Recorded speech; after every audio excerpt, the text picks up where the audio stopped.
Good morning, my dear students. Welcome to the class on history. The previous class we had completed the four different sources of a composite culture and also the different factors that were responsible for the development and growth of a composite culture. I hope you have clear so far. Today what we are going to learn is about the impact of a composite culture. What was the influence? What was the impact of this so-called composite culture? There are four areas that you need to learn.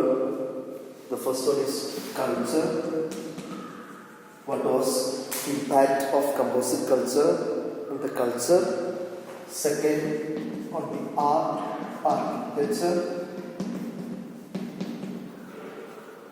architecture and the literature. These are the four things that you are going to learn today. Impact of composite culture on all these four things: culture, art, architecture and literature. Coming to the culture, the first thing that you need to learn is that the dress, the manners, social culture and the festivals introduced by the Mughals were accepted by the people of India. So the culture, when it comes to culture, the dress, the festivals, the social manners introduced by them, and also the manners. The dress, the festivals, the social manners introduced by the Mughal kings were accepted by the Indian people. And second thing is about the Turks who came to India also brought along with them musical instruments like Rama and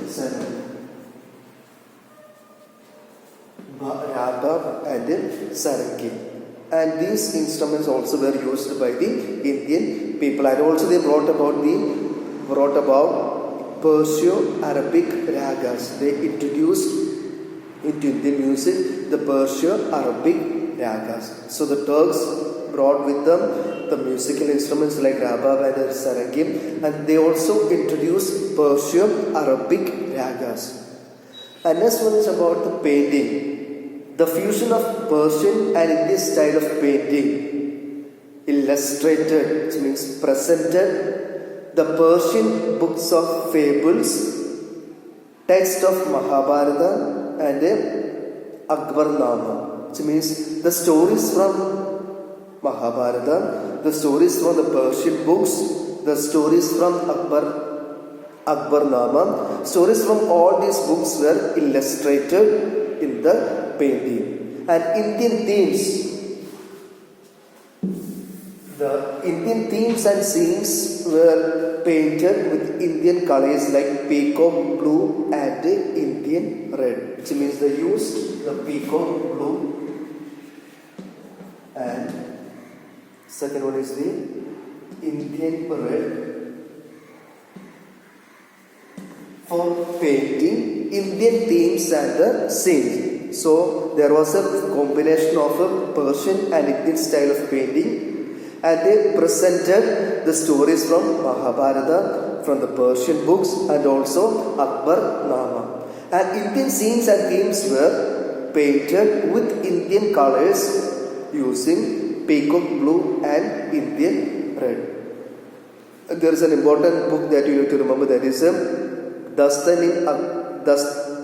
Dastan-i-Amir Hamza or Hamsanama, which contains 1200 paintings.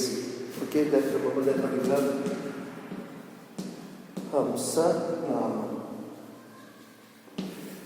It's a manuscript that contains 1200 paintings. Okay, so there was a combination of a Persian style of painting and Indian style of painting, and the stories from Persian books, Mahabharata and Akbarnama were painted on the walls, were presented in the paintings, and Indian themes and the scenes were painted with Indian colors using peacock blue and Indian red. And there is a famous manuscript known as Hamsanama that contains 1200 paintings. Okay, I hope these are the first thing that you need to remember. First is about the dress, festivals, social manners introduced by the Mughals were accepted by Indian people. The Turks brought the musical instruments which were used by the Indian people, and the combination of a Persian style of painting and Indian style of painting. These are the three things that you need to remember with regard to the culture. Now coming to the second one, that is the architecture. The architecture, the first thing that you need to remember is that there was this combination that was known as Indo-Islamic architecture. Islamic architecture. Indo-Islamic architecture. And what are the main features, characteristics of Indo-Islamic architecture? Spaciousness, there is so much space. Massiveness, very huge buildings.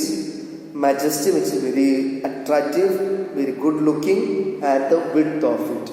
So these are the main features of it. The spaciousness, which means there is enough space. Massiveness, it looks very huge. Majesty, which is very elegant, very beautiful, and the width of it. Okay, and the Turks, they avoided the representation of animals and the human figures in the buildings. It means they did not use the figures of human beings, figures of animals in the buildings. They did not use the figures of human beings and the animals. Instead of them, what did they use? They used geometrical and floral designs. So they avoided the representation of human figures and the figures of animals.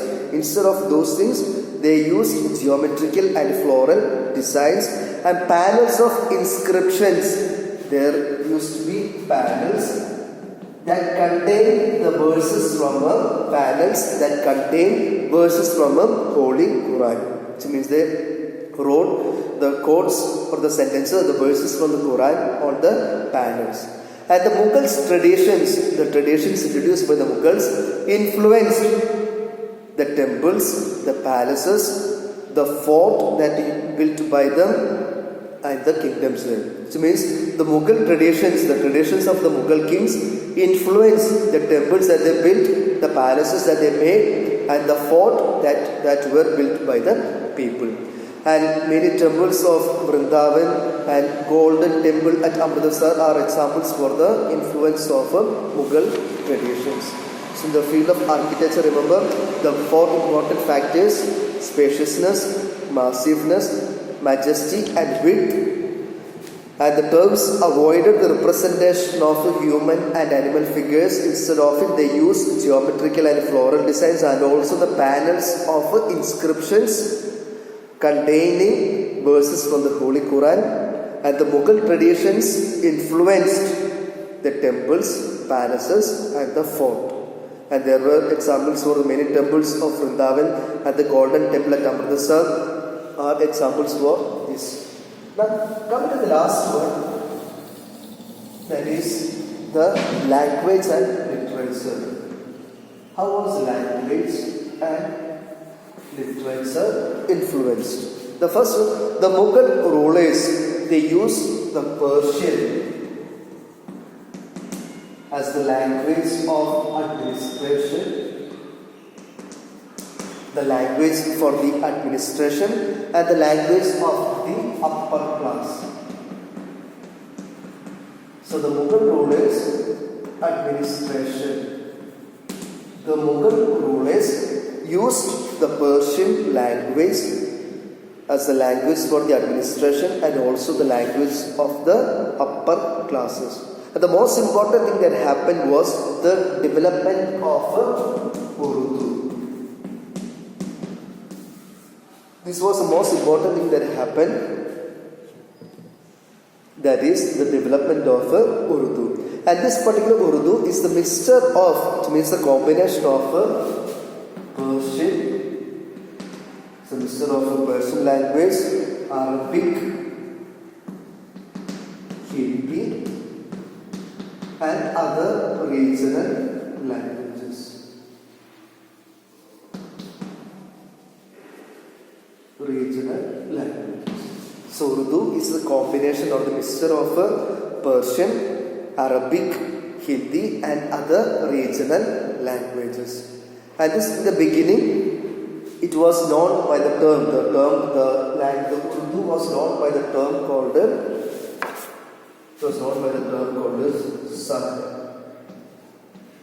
Saban. This is how it was known in the beginning. Saban-hi-Hindubi, which means the reason was that the grammatical structure of Urdu is similar to that of Hindi. Which means why Urdu got this particular name. Okay, the reason is that the grammatical structure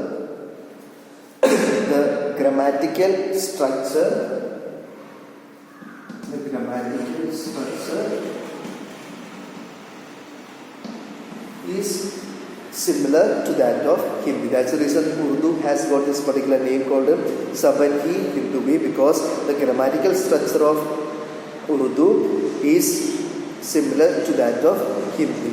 And Urdu became a means for spreading information and Islamic thought. Okay?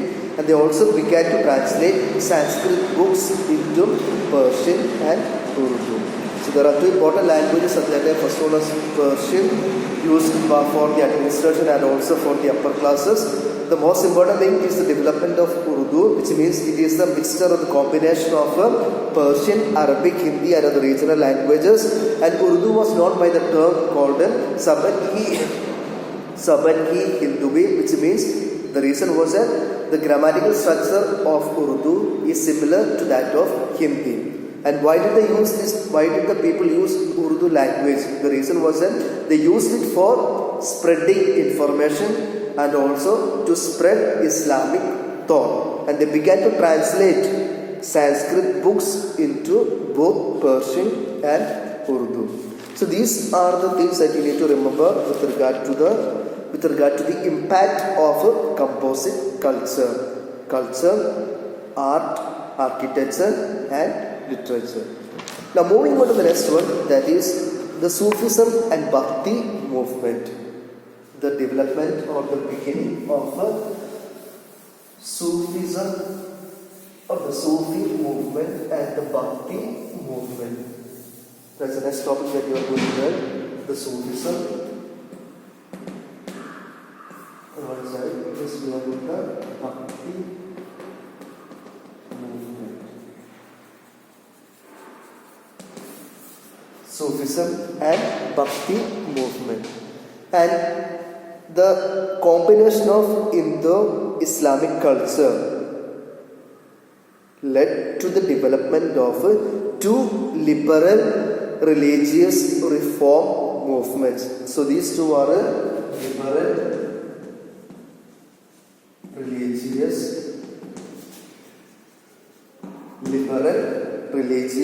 reform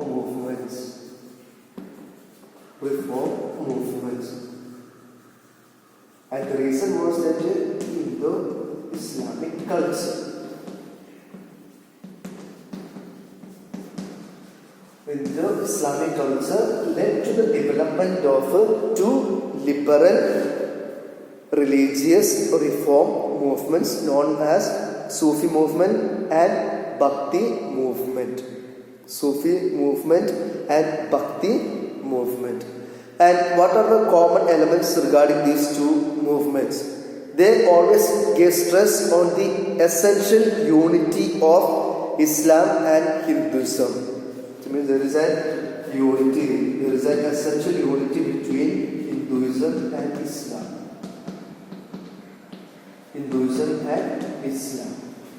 They always emphasize this particular point. There is a unity, there is an essential unity of Hinduism and Islam. And they propose a religion based on love and devotion. If there is a religion, it has to be based on love and devotion. And this one, they created an atmosphere where liberal sentiments, liberal views could grow and develop. and they were against religious narrow-minded attitude of the religions.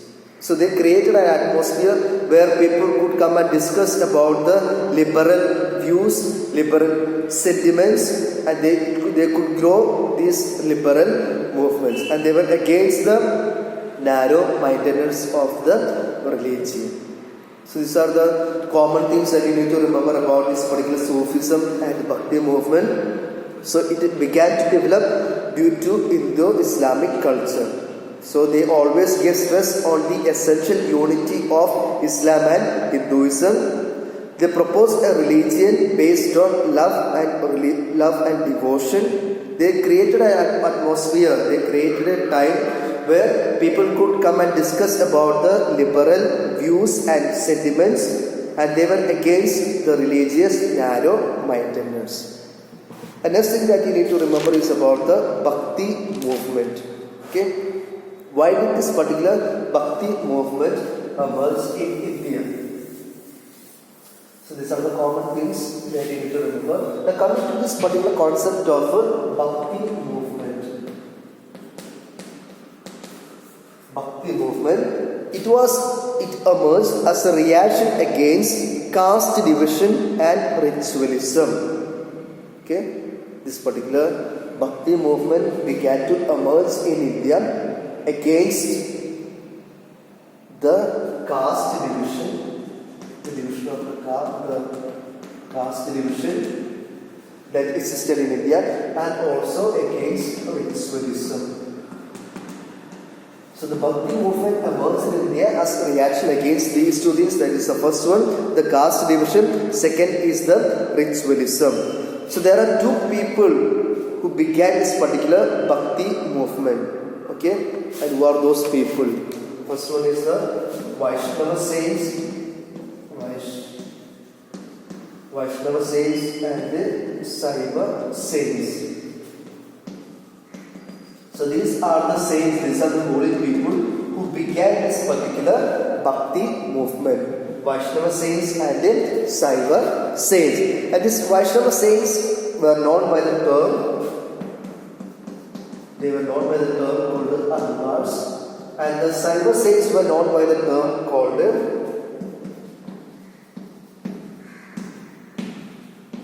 Nayanas. So remember these two names. Alvars means referring to Vaishnava saints, and Nayanas referring to Saiva saints. And these saints or this Bhakti movement gave emphasis on the point that if you have personal devotion to God, you can reach God. If you want to reach God, what is the solution? What is the means that you have? You need to have personal devotion to God. Personal devotion is the means by which you can reach God. And Bhakti means is a devotion to God. And the roots of this devotion can be found in Indian philosophy of Shankaracharya. Okay? And the main followers of this particular Bhakti movement are Ramanujacharya, Madhavacharya, and Kabir. So remember the beginning of Bhakti movement, reaction against caste division and ritualism. There are two different saints, the Alvars referring to Vaishnava saints and Nayanas referring to Saivatai saints. Okay? Saivatai saints or the Saiva saints are known by the term called Nayanas. And they said if you want to reach God, what you need to have is the personal devotion to God. And Bhakti means devotion to God. And the roots of this Bhakti or devotion to God are found or can be found in Indian philosophy of Shankaracharya. And the main followers of Bhakti movement are Ramanujacharya, Madhavacharya, and Kabir. And we have got one more topic to be learned, that is what are the teachings of a Bhakti movement. The different teachings of a Bhakti movement. The first one they said, God is always one. There is only one God. And this particular God has to be worshipped with love and devotion. So there is only one God and you need to worship this particular God with love and devotion. And how can you attain salvation? If you follow the path of true devotion, you can attain salvation. which means you need to follow the path of true devotion so you can attain salvation. And next one, all human beings are equal before God. There is no difference whether you are rich or poor, all are equal before God. And the dignity of the human beings, the dignity of a human person depends on the actions done by a person. The dignity of the human person depends on the actions performed by an individual. And the presence of a guru or enlightened teacher is an indispensable for realizing God. Which means if you want to attain God or if you want to realize God, what happens? What is the most essential thing? You need to have the presence of a guru or an enlightened teacher. That is an essential part of it. And they were against the religious rites, rituals and ceremonies. They did not accept any of these things like rituals, religious rites and the ceremonies conducted by the religious. They were against all these things. They said all these things are useless. They do not have any meaning. And man can reach God. How can a person reach God? It is by absolute surrendering to God. If you surrender yourself completely to God, you can reach God. The last one has to avoid, which means human beings must avoid caste distinctions and class hatred. These are the teachings proposed by, or these are the teachings taught by our Bhakti movement. So God is one, and the God has to be worshipped with love and devotion. How can you attain salvation? It is by following the path of true devotion. All are equal before God, and the dignity of the human person depends on one's own actions. There has to be the presence of a guru or an enlightened teacher to realize God. And according to them, religious rites, rituals and ceremonies are completely meaningless. Man can reach God by surrendering completely to God. And one has to avoid, one has to stop caste divisions and class hatred. Okay, I hope we have clear so far. So I send the notes, kindly go through or kindly watch the video along with the notes so that it will be easy for you to understand. Thank you, children.